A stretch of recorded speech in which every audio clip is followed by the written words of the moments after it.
welcome everybody. This is a great turnout. Thanks for showing up. My name is Megan Rothrock. I'm the author of the LEGO Adventure Book series. As you can see behind here, I also happen to have a copy of it here. These are some of the feature builders that are also in the book.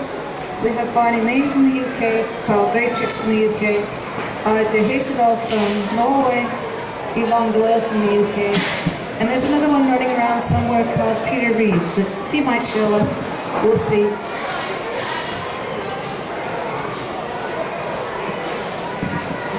So a bit about me. I am a long-time adult fan of LEGO and love to build with LEGO bricks. I am also a former product designer for the LEGO group, and I have now gone on this fantastic book adventure. So I'll share some of that with you. The adventure for me began back in fall of 2011 when I was approached by No Starch Press to make a book. And I said, wow, thank you, but I'm a toy designer. I don't really consider myself to be an author. And they said, well, you inspire us, so we thought that you would like to inspire others. And I said, well, I love to inspire. So it worked out really well, and the adventure began. The inspiration for me, as soon as they asked, would you like to do a LEGO book? I said, well, what my design had on. I said, okay, well, what's the brief? What's the deadline? What's the time frame? And they said, oh, the time frame is for next Christmas. This was fall, October 2011, so December 2012, they wanted to have it produced and out for the holiday season. That was the only hardline thing. They said, the rest is up to you. I said, aha. So the inspiration is from my childhood. This is the Legoland 6000 series, which when I was a kid showed me just what you can build with Lego. I love this little tiny magazine with 2 staples in it and these 2 minifigures that go on a journey and they build and they adventure and explore. And so I wanted to draw inspiration from that and bring it into now. I also wanted to not have it be all about me because I'm just one builder out of hundreds of thousands on the earth. And there's fantastic builders all around the world. So I was able to get some of them to be in my book, which was absolutely fantastic. Finding feature builders is not an easy task because everybody builds wonderful and amazing things. You get inspired from everywhere. But to be able to find a builder that can build a strong, iconic model that would be stable enough to have others build it is quite a challenge. And they also happen to need to be a really decent photographer because everything is, of course, printed. So we have R.J. Hasedal to share a little bit about his adventure from the LEGO Adventure. I'll hand it over to R. Hi, my name is R.J. Hasedal. I'm a 36-year-old TV sports reporter living in Bergen, Norway. This happens to be me, or someone else. Yeah, so if you open the visor, you know us. Yeah, they say it's a secret, but I rediscovered the joy of Lego about 6 years ago. But I stayed firmly in the closet with my bricks until September 28th last year. That Friday afternoon I arrived at a giant event, the Lego Fan Weekend in Skærbæk in Denmark, without ever having met a single adult fan of Lego, not even Megan. Although I've been working with her on my contribution for the book, all communication have been via online chat and mail. And 53 weeks later, my hobby has taken me to Norway, Denmark, Germany, Portugal, and now the UK. This is my 8th event, and in 2 weeks I'll be adding number 9, the Lego World in Utrecht in Holland, to that number. I had some of my models on display at the Norwegian Royal Palace this summer, and I've had my nerdy hobby presented in an internationally released book that has so far sold about 50,000 copies worldwide. So it's been an interesting year. This is one of my contributions to the first book, The Ace of Spades, so called because he sells shovels. It's a very bad joke. There are also some other hot rods in the original book, but sadly their names didn't make it into print. Strange really, but for some reason long rod and wood rod weren't considered appropriate for the audience. I don't know why. And then Megan asked me if I would care to tag along for book number 2. And I realized I would be stupid not to say yes, considering what a crazy first year it's been. But I knew that would mean that I need to up my game a bit, so I came up with this, which is the biggest thing I've built yet after my dark ages. It's a bit bigger than just a car. It's a modular petrol station with a parking deck up top and a modern version of the classic Hot Rod Club set from 1994 sitting on top of it. It's measuring in total 48 by 80 studs. And in book 2 there are instructions for parts of this build, the petrol pumps and the parking machine on top deck. There's also instructions for a hot rod tanker truck, whatever that is, and a vintage sports car. So the experience of being part of the LEGO Adventure book Adventure has been a great one. It's given me the opportunity to hone my photography skills and my Photoshop skills. It has taken me to some places I've never been before, like Swindon. But even more importantly, I've been able to meet some truly amazing builders, most of which have turned, or all of these obviously, have turned out to be nice people as well. And I look forward to saying hello to even more of them before the end of today. Thanks. Thank you, Anna. So we also have Pete Reed, who's made this fantastic turtle factory in book 1.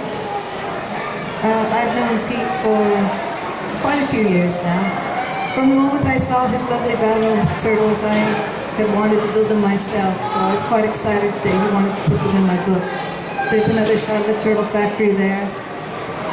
And you don't have the turtle factory with you, Pete. No, I know. Maybe next time. This is an example of, this is coming in book 2. This has never seen the light of day outside of the studio. This is from Barney, Maine.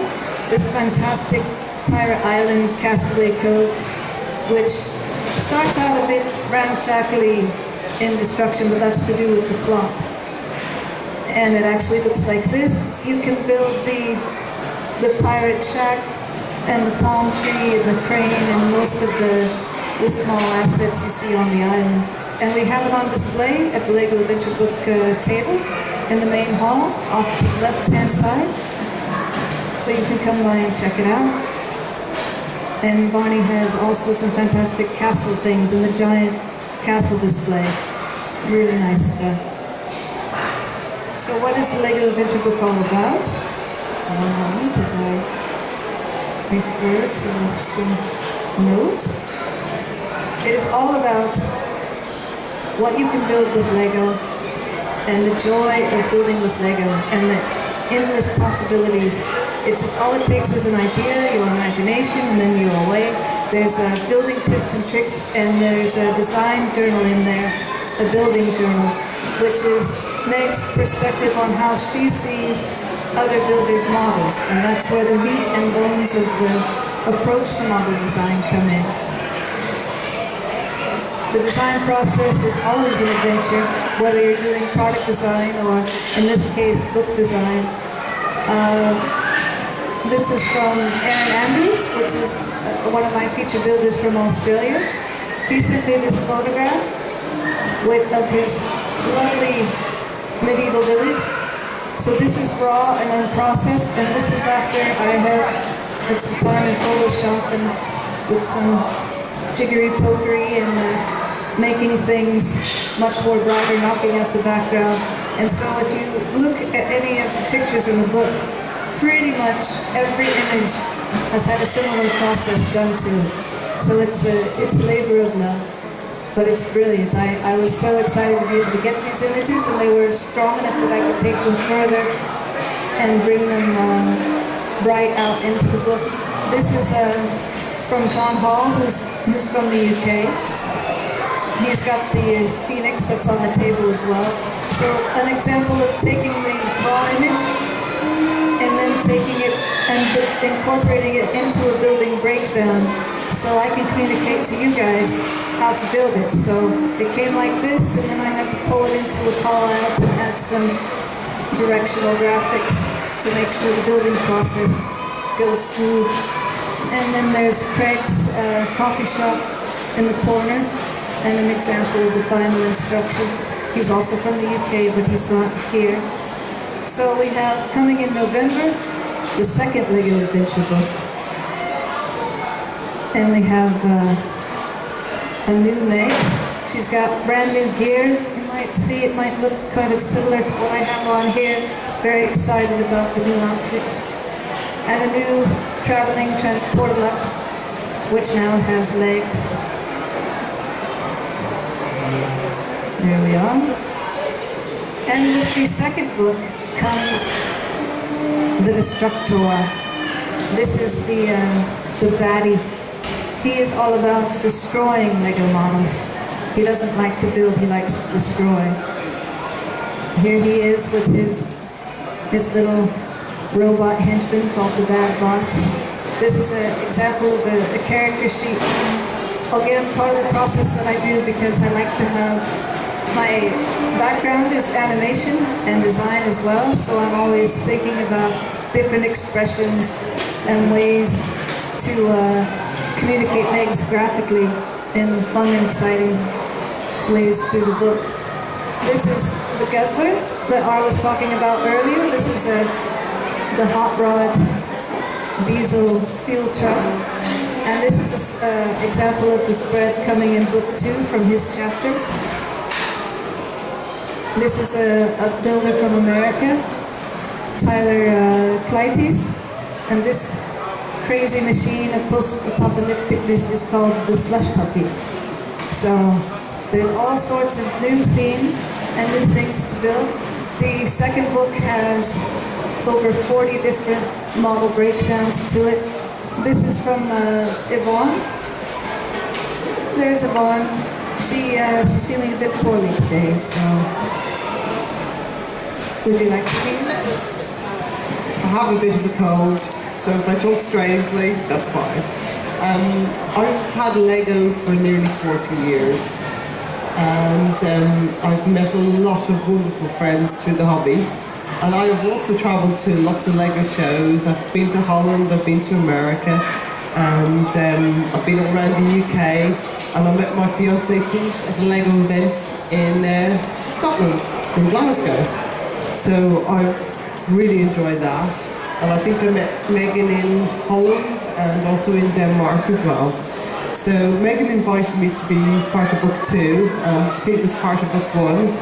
And I was really lucky because I have, Peter's a great photographer, and I have a friend Ian as well, who is a really good photographer.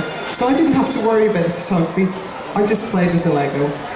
And I like to build really girly things, so I build little rooms, and you might have seen I have some fish out there, and I built this little gym and a school for the Lego friends.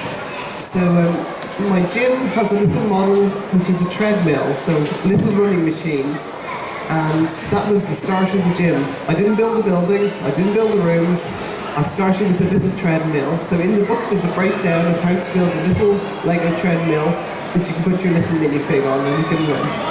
And the little rooms I have, they're quite tiny and they easily fit in a box, so you can bring them along to a little show. And I've built kitchens and bathrooms and stuff, but this one is just a really sweet one with little cupboards and a little kitten on top of the fridge and things, a bit like my house, although my cat doesn't get on top of the fridge, not allowed. But yeah, it's been really good fun. We talked over Skype, and I already knew Megan anyway, so I've met her and I've been to Denmark where Megan lives. And yeah, it was a real privilege to get involved with this book. And I want to say well done to Megan for putting a second book together really well, and we're really looking forward to coming out soon. So I hope we'll see you all in the hall inside. Well, thank you, Yvonne. I'm really excited to have it come out too. It's this whole adventure for me has been quite amazing because for me, growing up as a child, my first set that was my own, and not my older brother's, was the big yellow castle from the late 70s.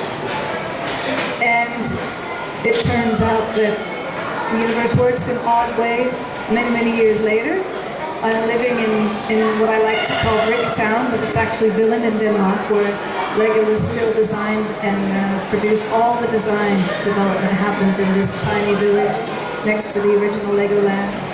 But living in the town is a retired designer, Daniel August Klentz, and he's still building for fun in his house, and we've become quite good building mates over the years. I asked him if he would like to be in the book, and he said, "Really? I think, yes, I would love to, but would people want to see my stuff? It's so old." I said, "Absolutely." So we actually were able to get him to Lego Fan Weekend, which is in Skærbæk, which is about an hour's drive away, for one Saturday last weekend. And that was the first time that he was to a Lego event ever, and the first time he was able to show his models from the book. He was very excited. And he is 75, so it was wonderful that he could join. It's a shame he can't be here because he would love this event. It's beautiful. But yes, it all comes full circle. It's absolutely amazing. I never imagined that that there was such a thing as a Lego designer, because in that time you just kind of figured it was a bunch of scientists or engineers that made these models, and never ever imagined that I could actually meet the builder of those models. So it's been really, really brilliant, and meeting all these guys and seeing all their beautiful work over the years has been absolutely fantastic. We also have Carl Graytrix also just happens to be a designer as well for TT Games. So he designs all the fantastic models that go into the Lego games. So I was very excited when he wanted to come on board and build his lovely Genti steam engine. We have examples from the book. A lot of the models from the book are on the table, amazingly flown over with myself and Ara flying on Ryanair. So I'm really excited how much I was able to bring, and everything has arrived in perfect stead. So that's really about it for me. We have a little bit of time if anybody has a question.